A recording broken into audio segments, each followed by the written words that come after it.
In today's tutorial we're going to talk about chords, and in particular how to get a good, rich, satisfying chord sound. Whether you're playing the piano or writing for an orchestra or producing music at home, whatever you happen to be doing. Producing good chord sounds isn't that difficult, but you need to be aware of a few basic rules that will help you, yeah? Because if you're not, it's really easy to stumble into producing chords that sound kind of muddy or kind of thin and unsatisfying or just generally kind of a bit lame, okay? I often get questions about this, so not very long ago Adam was in touch with a really good question. One thing I'd like to learn more about is those big dramatic wow chords, as Adam calls them. A good example is the organ intro to Sweet Inspiration by the Derek Trucks Band.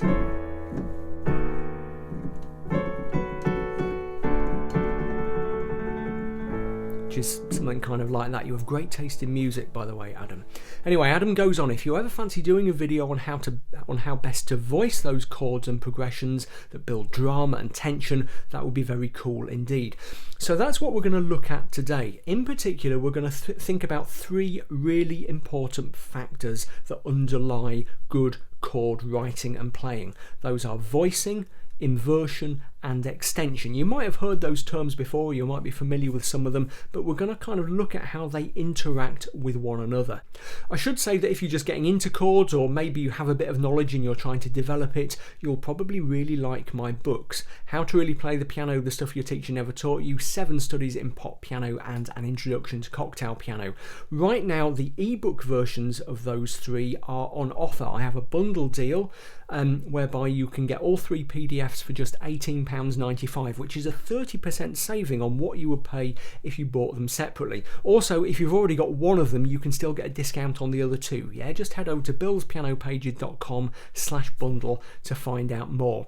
Okay, enough advertising. Let's start talking about our key factors: voicing, inversion and extension. A really important principle about chords that some people often don't know or overlook is that they are incredibly flexible. Yeah, so especially if you have an instrument like the piano. So let's just consider the chord of C major. There is C major in what we would call a root position triad, yeah, and it denotes C, E and G. Now you can play that chord in hundreds, or actually in theory in thousands of different ways on the piano keyboard, because any combination of C, E and G, doesn't matter where those notes are on the keyboard, doesn't matter how many of them there are or how few of them, any combination of C's, E's and G's is a chord of C. So that's a chord of C. Yeah, it's just C's, E's and G's. Doesn't matter that there are 4 C's and only 1 E and 1 G, it's still a chord of C. Same principle goes for that. That is a chord of C. It's quite an unusual and unstable, well not unusual, but unstable voicing of the chord of C, because we've got 4 E's, 1 G and 1 C, but because it is nothing but C's, E's and G's, it is a chord of C.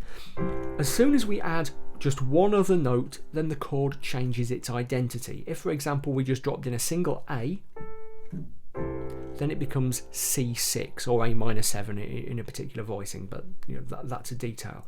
So any note that isn't a C or E or a G changes the identity of the chord. Apart from that though, any combination of C's, E's and G's, you know, if I have big hands and massive hands, freakish hands, and could play that C, that E, that G and that C all together, that would be a chord of C. Now, voicing is the decision we make about which notes of the chord to play and in which order. Inversion comes into that as well, but we'll consider inversion in a few minutes time. So we can play a chord like C major in very, very many different voicings on the piano. But let's look at this one. This is what I would call a good voicing, a satisfying voicing of the chord of C major. You can see that it's pretty well spread out at the bottom. I've got an octave between those 2 C's, but towards the top of the chord, in what we would call the upper structure of the chord, the notes are closer together. Now that is no accident, because one of the secrets of voicing a chord effectively is very often to follow that kind of pattern. The further down the piano we're going, or the further down the range of whatever instrument you're using you're going, the wider apart you spread the notes, the further up you go, the closer together you can put them. Let me just demonstrate why that is by reversing that voicing, if you like, by playing a very close voicing down here and a very open one up here. Can you see how that just isn't right? Yeah, it's kind of unbalanced. Yeah, very heavy and muddy at the bottom and too light and open at the top. Yeah, it's not to say you couldn't use that voicing, but you would only do it when you were after a very, very specific musical effect. Yeah, we'll come on to exactly why that works or doesn't work in a moment. First of all, a little bit more terminology. Voicings come in two flavours, closed and open. A closed voicing, that's a closed voicing of C major, is where if you look at the lowest note of the chord and the uppermost note of the chord, between those two extremes we are playing all notes of the chord that we can do. Okay, so between that C and that C we're playing all the C's, E's and G's that we come across. Yeah, by the way, I know I'm playing it in two hands, but I consider it one chord. Okay, so chords aren't things you do in separate hands, that is a single chord. Yeah, so that is a closed voicing. We're not missing anything out. But that, what I said a minute or two ago was a really good voicing of C major, that is an open voicing. And if you're going to produce good chord sounds, it's open voicings that you need to know about. Obviously you'll use closed voicings as well, but open voicings are where the action is at. If you want this kind of epic, this kind of rich, warm, satisfying musical sound. So we've got a lot of space between the lower notes. Yeah, and the upper notes are more closely kind of knitted together, if you like. The reason for that, the reason that sounds better than that, lies deep in the physics of how music actually works.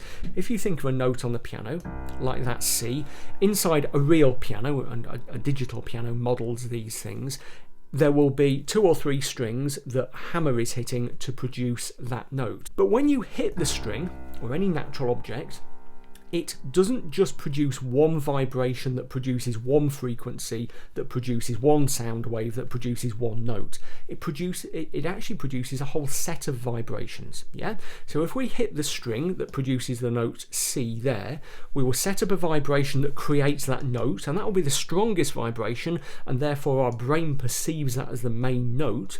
But there will also be other vibrations that produce other notes that we call overtones. And so when we play that note, we also get a little bit of that note's overtones.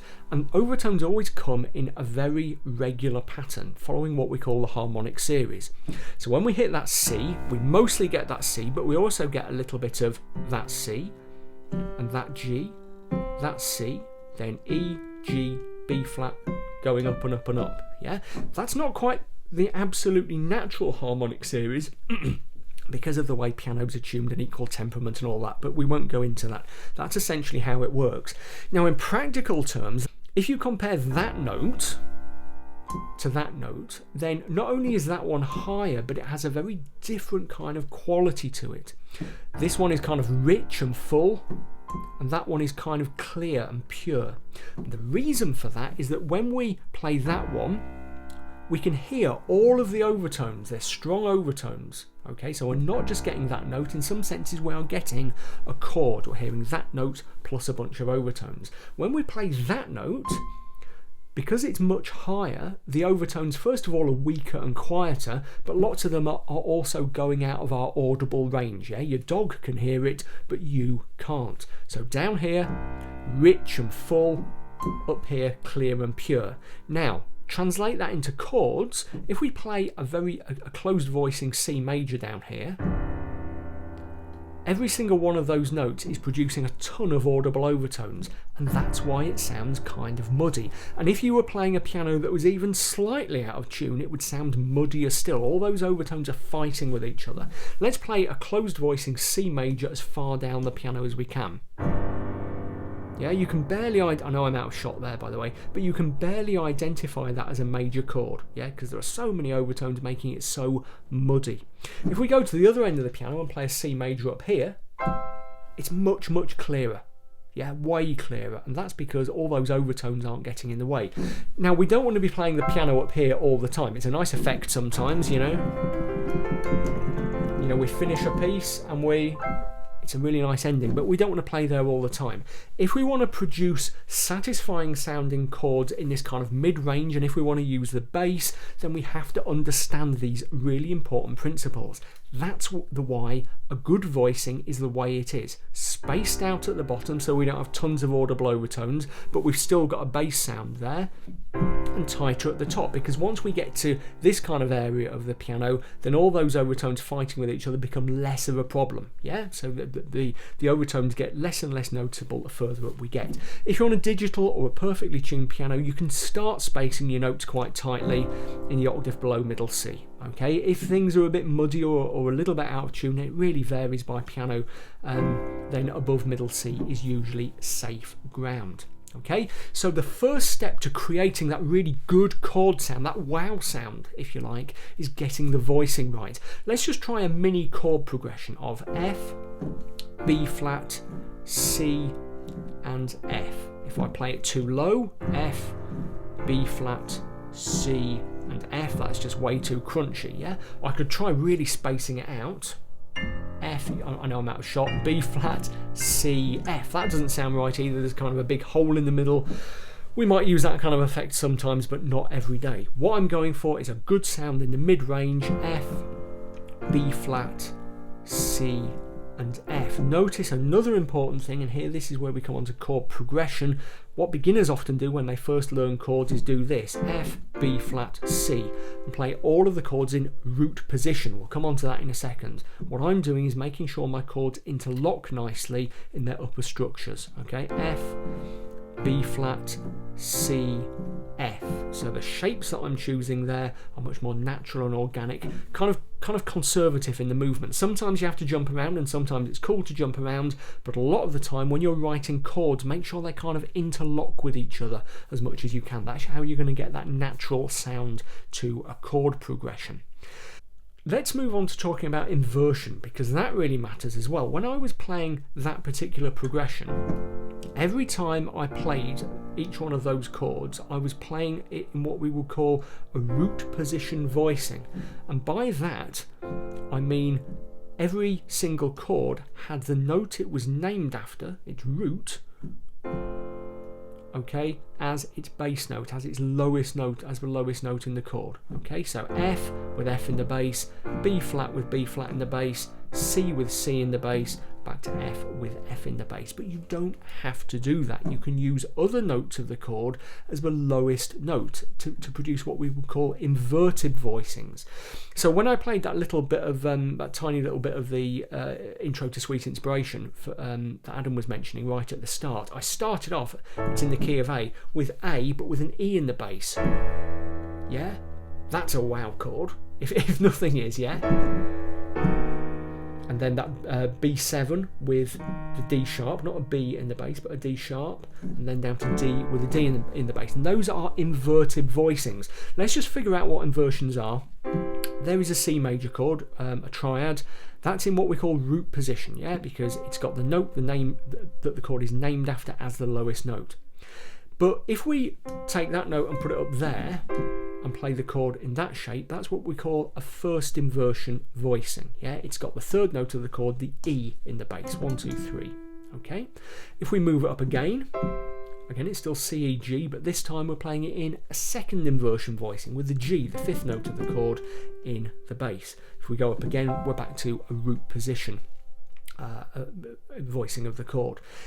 You don't, so a basic C chord is root position and 2 inversions. If it were a 4-note chord, it would have root position and 3 inversions. C major 7 in root position, first inversion, second inversion, third inversion to give 4 altogether. But we'll stick to simple chords for now. Here's the important thing. Different inversions have different musical effects. Chords sound different when you play them with different bass notes. Let's imagine we're in the key of C and we're playing the tonic chord. Don't worry if you don't know this terminology, which is C major.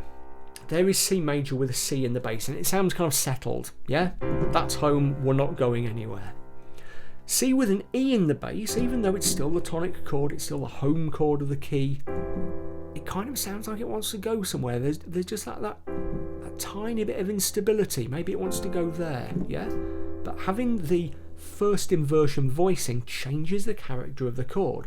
A second inversion voicing, which is what that big A chord was at the start of Sweet Inspiration, second inversion voicing, whoa, suddenly things are kind of grand, yeah, especially if we play a second inversion voicing with a really strong bass. So the voicing you choose, the inversion you use for your voicing affects the sound of the chord. And like I said at the start when we were doing that little demo for Adam, by starting off with a major chord in a second inversion voicing, we get that really kind of boom, that really kind of dramatic kind of wow sound, to use Adam's terminology, which I'm going to keep using because I really like it, yeah? If we were notating those chords, by the way, we would use slash chords using pop chord terminology. So that chord would be notated as A/E. You would say A over E. If it were a C sharp in the bass, in other words, if it were in its first inversion, that's right, it would be A over C sharp, and if it were in its root position, if in a root position inversion, we would just call it an A chord. So that's worth bearing in mind as well. Now, so different inversions have different effect. You can also use inversions to do interesting things in the bass. Let's go back to our little progression in F major. F, B flat, C, F.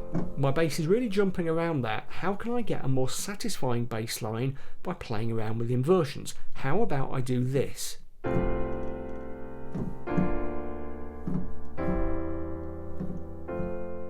Yeah, let's look at what I did there. We had F over C, so F in a second inversion voicing.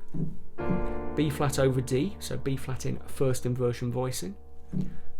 C over E, so C in a first inversion voicing, and to F.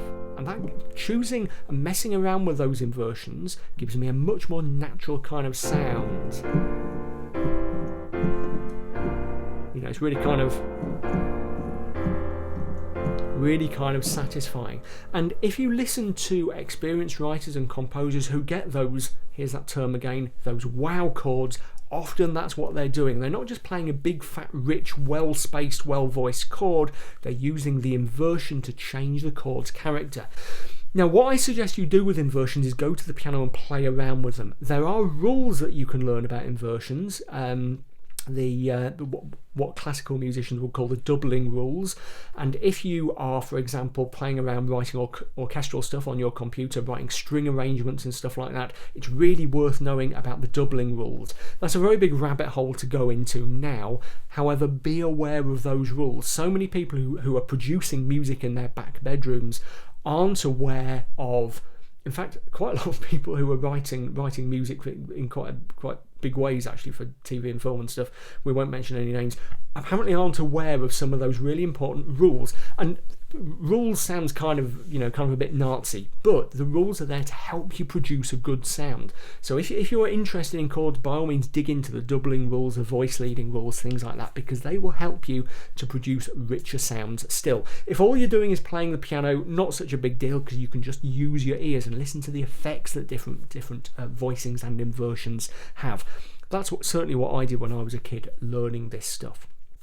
Now, I just want to move on and talk about extension, because this is an important factor as well. As you may know, you can have a basic chord like C major, but you can also extend that chord to create more interesting sound. So if we had a B, we get C major 7. If we had a D, C major 9. This is just one way of extending it. There are others. C major 11. C major 13. Well, that sounds messy, doesn't it? Now, often what beginners do when they come across a chord like C major 13 is work out what it is, but can't figure out how to play it. Not just beginners either, more experienced players who are just getting into this kind of thing. A little while ago I had an email from Sumya who said, can you make a video about choosing correct chord voicings and inversions, especially when using chord extensions like 9ths, 11ths and 13ths, as they sound really bad and muddy, there's that word again, when I play them. So let's just think about that to try to answer that question for Sumya, because you're not always going to be dealing with chords that are just simple, that are just like, C major. If you've got a chord like C major 13, how do you play it so that you get a good sound that isn't kind of muddy and kind of catastrophically messed up? If you said to a jazz piano player, and really good jazz piano players tend to be masters of chord voicing, play me a C major 13 chord in a really good voicing, he or she will probably do something like this. Okay, now that sounds much more satisfying than that. Let's look at what's going on there. We're obeying good voicing rules, so we've got a bit more of a gap down here. In fact, what we're playing down there is what's called a shell shape, a shell chord, if you're going to use the term casually. Yeah, it's just a C and the B to outline a C major 7 kind of shape. And most of the higher notes from the chord, we're sticking up this end in the treble, we would say. Okay, so we're doing that. We've got a good natural voicing. Also, we're not worrying too much about missing one of the notes out. Can you see there's a C major 13 in root position, and there it is in the voicing that I was just playing. What note is missing?